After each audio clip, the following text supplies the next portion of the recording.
மகாபாரத போர்ன்றது உங்கள் மனசில் நடக்கிற போர், வெளியே நடக்கிறது இல்லை.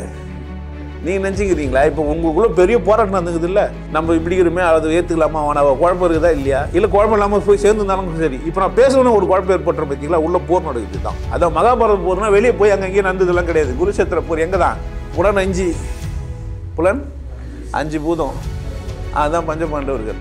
தத்துவம் 100. இந்த புலன்கள் தத்துவங்களை படிச்சுவிட்டு கத்தினுக்குது, புரிஞ்சுக்கிட்டீங்களா? உள்ள ஒரே போராட்டம். அப்போ உங்களுக்கு இது வழிநடத்துறது யார் ஓனா? கிருஷ்ணன் ஓணும். இங்கே வந்தால் கிருஷ்ணனை காட்டி கொடுத்துருவோம். எங்கும் நிறைந்துள்ள இறைவனை வணங்கி, என் குருவை வணங்கி, என் தாய் தந்தரை வணங்கி, என் கணவரையும் குழந்தையும் வணங்கி, நான் என்னை சரிப்படுத்திக் கொள்வதற்காக என் குருவோடு துணையோடு நான் இந்த வகுப்பில் கலந்து கொள்ள வளர்க்கிறேன். என்னால் பேசவே முடியவில்லை. என்னை நான் புரிந்து கொண்டு இறைவன் அருள் இருந்தால் சூனி தரிசனம் உணர்ந்து என்னுடைய வாழ்க்கையை சரியாக வாழ வேண்டும். குருவே துணை. நான் என்னுடைய பெயர் சௌந்தரி. நான் டீச்சராக ஒர்க் பண்ணுறேன். திருவண்ணாமலையிலேருந்து வந்திருக்கேன். நான் 40 நாள் எனக்காக 40 நாட்கள் என்றதை வந்திருக்கேன். நான் ஏற்கனவே உபதேசம் 5 நாள் வகுப்புலாம் அட்டன் பண்ணியிருக்கேன். அப்போ அட்டன் பண்ணிவிட்டு சரி அந்த மாதிரி வாழணும் அப்படின்றதுக்காக நான் போனேன். ஆனால் பல்வேறு சூழ்நிலை இருக்க சொல்ல நான் கொஞ்சம் கொஞ்சமாக சமூக விலங்காக மாற ஆரம்பிச்சிட்டேன். அதுக்கப்புறம் எனக்கு குருக்கிட்ட சத்சங்கம் வர சொல்லலாம், அவர் பாதத்தில் விழுந்து வணங்குவேன். நான் இன்னும் அப்படியே இருக்கேனே அப்படின்ட்டு உள்ள உருகி அழுதேன். அப்புறம் ஐயாவுடைய ஆண்டு விழா 18வது ஆண்டு விழா வர சொல்ல அப்போ 40 நாள் வகுப்பு நான் அட்டன் பண்ணோன்னு ஐயா பாதத்தில் விழுந்தேன். எனக்கே ஆச்சரியமாக இருந்துச்சு. ஆனால் உடனே 2 நாள் கழித்து நான் இங்கே வந்தேன். 40 நாள் வாழ்க்கை எனக்காக, இது வரைக்கும் என் வாழ்க்கையில் எனக்காக வாழ்ந்த நாட்களே இல்லை. குடும்பத்துக்காக, ஃப்ரெண்ட்ஸுக்காக அப்படியே வாழ்ந்துகிட்டே இருந்தேன் நான். எனக்குள்ளே ஒரு ஏக்கம், சரி நம்ம ஏன் பிறந்தோம், வாழ்ந்தோம், நம்ம என்ன செஞ்சிட்ருக்கோம், நம்ம எங்கே போகிறோம், இந்த தேடுதலை எனக்கு என்ன அறியாமல் அது ஏற்கனவே முன்ஜென்ம தொடர்பாக அது என்னன்னு தெரியல. ஏக்கம், எவ்வளோ வசதி இருக்குது, எல்லாமே இருக்குது, எல்லாம் இருந்தாலும் நிறைவு இல்லை என் மனசில். நான் பல குருன்னு சொல்கிறவங்கட்டெலாம் போயிருக்கேன். ஆனால் அவங்க எனக்கு மனறிவு கிடைக்கல. ஆனால் போவேன், ஆனால் எனக்கு தோணாது, வந்துடுவேன் நான். அப்படி வர சொல்ல ஐயா எனக்கு யூடியூப் மேலே அறிமுகம் ஆனார். இவர் தான் எனக்கு சரியான குருன்னு என் மனசில் பட்டதுனால நான் ஐயாக்கிட்ட வரணும், அவர்கிட்ட இருந்து நம்முடைய கேரக்டர் என்ன, வாழ்க்கைனா என்ன, நாம் எதுக்காக போனது வாழ்ந்து தெரிஞ்சுக்கணும் வந்தேன். ஆனால் ஐயாக்கிட்ட வந்த பிறகு எனக்கு ரொம்ப நிறைவாக இருக்குது. இந்த 40 நாள் ஒவ்வொரு நாளும் கூடவே இருந்து, நம்மளுடைய ஒரு தாய் தந்தை கூட அவ்வளோ கவனிக்க மாட்டாங்க. ஒவ்வொரு இதுலேயும் நம்ம பேசுகிறது, பாடுறது, இதெல்லாம் வச்சு நம்மளை பார்த்த உடனே கண்ணாலே எடை போட்டுறாரு அவர். அது ரொம்ப நல்லாயிருக்கு. நம்ம தவறு செஞ்சால் ஒரு இறைவன் ஸ்தானத்தில் இருந்து அவர் நம்மளை எப்படி எல்லாரும் அன்பாக தான் பேசணும்னு நினைப்பாங்க.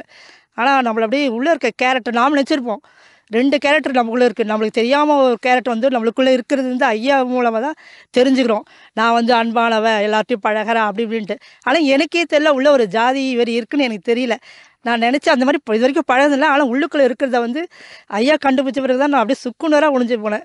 ஏன்னா எனக்கு ஒரு ஆணவம், நான் எல்லார்ட்டையும் நல்லா பேசுகிறேன், குழந்தைங்களாம் அன்பாக இருக்கேன் அப்படி இப்படின்ட்டு. அதனால் என்னோடய பேச்சு கதை இது மூலமாக அவர் கண்டுபிடிச்ச சொல்ல எனக்கு ரொம்ப கஷ்டமாச்சு. ஏன்னா நம்முடைய அந்த ஆணவம், இந்த ஜாதி இது ஏற்றத்தாவில் இருந்தால் கண்டிப்பாக இறைவன்ட்டு போக முடியாதுன்ட்டு ஐயாட்ட தெரிஞ்சுக்கிட்டேன் நான். இதுமேலுக்கு ஐயாவுடையும் இறைவனுடைய துணையோட நான் என்னுடைய கேரக்டர்லாம் மாற்றி நிறைவாக வாழ்ந்து சந்தோஷமாக கொண்டாட்டமாக இருக்கணும். நான் மட்டும் இல்லாமல் என்னை பார்க்குறவங்களெல்லாம் ஐயாவுடைய கருத்துக்கள்லாம் என்னால் முடிஞ்ச வரைக்கும் என் வகுப்பறையிலும் சரி, குழந்தைங்க மாணவர்கள்ட்டையும் சரி, டீச்சர்ஸோடும் சரி, பார்க்குற அத்தனை பேரும் நல்லா இருக்கணும். ஏன்னா எல்லாருக்கும் இறை தேடுதல் இருக்கும். அது இருக்கவங்க மட்டும்தான் இங்கே வர முடியும். எல்லாருமே பணம் வச்சுருக்கலாம், வசதி இருக்கலாம், ஆனால் யார்கிட்டும் நிறைவு இருக்காது. நான் பார்த்துருக்கேன். ஏன்னா நானே அப்படி இல்லையே. அதனால் என்னால் யாரை தேடுதல் இருக்க இறைவன் என்ன இது வரைக்கும் நினச்சிருப்போம், எனக்கு தான் இறைவன் தேவை நம்ம தேடிட்டுருக்கோம். ஆனால் இறைவனுடைய தேவைக்காக தான் மனித பிறப்பே இருக்குன்ட்டு ஐயா மேலே தெரிஞ்சுக்கிட்டோம். அதே மாதிரி காலத்தை பற்றி நம்ம என்னெல்லாம் நினச்சிருப்போம். ஆனால் அது இங்கே வந்த பிறகு தான் காலம்னா வித்தியாசமாக நமக்கு தெரியுது. இந்த காலத்துக்குள்ளே நம்ம வாழ்க்கை என்ன வயசு ஐயா நிர்ணயிக்க சொல்கிறார். நிர்ணயிச்சா அதுக்குள்ளே நம்ம என்னென்ன செய்யணும். நம்முடைய என்னென்ன இயக்கங்கள் இருக்கோ என்னென்ன செய்யணுமோ மனதார செஞ்சுட்டு நிறைவாக இருந்துட்டு இறைவிட்ட போகணும். இறை அருளும் குரு அருளும் துணையாக இருக்கட்டும். தயவுசெய்து இது பார்க்குறவங்க கேட்குறவங்க அவங்ககிட்ட சொல்லுங்கள், இந்த மாதிரி வாய்ப்பு வந்து இந்த பிறவியில் கிடைக்கலாம், நம்மளுக்கு எந்த பிறவியும் கிடைக்காது. ஒரு மகான் நம்ம வந்து மற்றவங்ககிட்டலாம் போனால் தூரமாக நின்று பார்த்துட்டு வந்துடுவோம். ஆனால் ஐயா கிட்ட கூடவே இருந்து ஆனால் பெரும் பாக்கியம். நீங்களாம் கண்டிப்பாக நீங்கள் இறைவன்கிட்ட எத்தனை பேர் அழுதுருப்பீங்க. நான் வந்து இறைவன் உணரணும், நான் என்னுடைய வாழ்க்கை சந்தோஷமாக இருக்கணும், நிறைவாக இருக்கணும், சந்தோஷமாக இருக்கணும்னு நினச்சிட்டு போய் நம்ம அந்த மாதிரி தேர்தலுங்க கண்டிப்பாக வாங்க, பயன்படுத்திக்கிங்க. ஏன்னா இது வந்து பெரும் பாக்கியம். இந்த 40 நாள் ஒவ்வொரு நாள் போனதே எனக்கு தெரியல. ஐயா இன்னும் சில நாட்கள் அவர் கூட இருக்க மாட்டோமான்னு ஒரு ஏக்கத்தோடு இருக்கேன். ஏன்னா என்னை பற்றி நான் தெரிஞ்சுக்கிறேன், நிறைய தெரிஞ்சுக்கிறேன். ஏன்னா போதும், இந்த பிறவியே போதும், நிறைய வாழ்ந்து போய் நான் பல பிறவியை எடுத்து வேண்டாம், இந்த பிறவியிலே எவ்வளோ பேர் நம்ம அவசப்படுறோம். அதனால் சந்தோஷமாக கொண்டாட்டமாக இருக்குது. ஐயாவை தயவுசெய்து வந்து பாருங்கள். ஏன்னா அவர் கண்கள் இருக்க பாருங்கள். நம்ம எல்லாம் கேட்டிருப்போம், பாடியிருப்போம், எல்லாம் இறைவனை பற்றி பாடியிருப்போம்.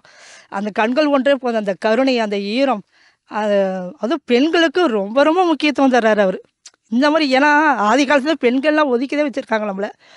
அவங்க வந்து ஆன்மீகத்துக்கு ஏன்னா போகிறவங்களாம் பெண்களை வந்து அடிமட்டமாக தான் பார்க்குறாங்க தவிர அவங்க வந்து ஆன்மீகத்தில் முன்னேறவே முடியாதுன்னு சொல்லியிருக்காங்க.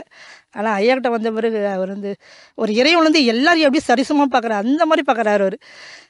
அவர் ஸ்டேஜில் பார்க்கறத உண்மையிலே குருவாக நம்மளுக்கு தெரியாது. ஒரு இறைவனாக வந்து எப்படி ஆணித்தரமாக அடித்தரமாக பேசுகிறாரு பாருங்க. அப்படியே நம்ம அதை சொல்லவே முடியல, அதை அனுபவிச்சா தான் தெரியும். வாங்க, உங்களுடைய வாழ்க்கை சந்தோஷமாக கொண்டாட்டமாக இருக்கிறதுக்கு இருந்துட்டு இறைவனை போய் அடைக்கிறதுக்கு இவரை தவிர ஆணித்தரமாக சத்தியமாக சொல்கிறேன். ஏன்னா வந்தோம், பிறந்தோம், இறந்தோம், நடுவில் நல்லா சந்தோஷமாக வாழ்ந்துட்டு நம்முடைய இறை தேடுதலை முடிச்சுக்குவோம், இறைவன் அடைவோம். வாழ்த்துக்கள், வணக்கம்.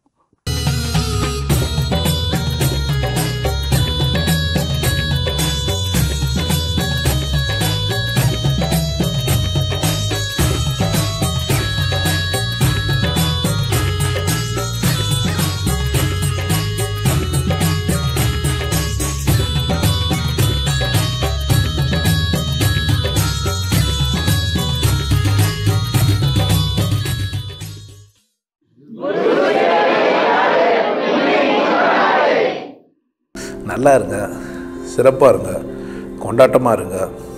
உங்களை நீங்கள் மதிப்பு மிகுந்தவராக மாற்றுறது உங்கள் கையில் தான் இருக்குது. நல்லா இருங்க. நான் ஒரு வாய்ப்பு என்னை பயன்படுத்திக்கலாம். நல்லது.